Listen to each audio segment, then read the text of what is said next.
EAS in Grand Rapids has issued a special marine warning for nearshore and open waters from St. Joseph to Holland until 9:15 p.m. Eastern Daylight Time. At 7:12 p.m. Eastern Daylight Time, a line of thunderstorms, producing dangerous storm force winds in excess of 50 knots in the Chicago area, extended from 57 nautical miles northwest of Michigan City to 33 nautical miles west of Michigan City, moving northeast at 50 knots. These severe thunderstorms will pass near the Saugatuck Pier heads into South Haven Light. Mariners can expect dangerous storm force winds in excess of 50 knots, small hail, high waves, dangerous lightning, and heavy rains. Boaters should seek safe harbor immediately until these storms pass.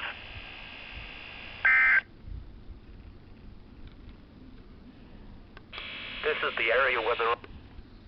It's going to be going off in a minute.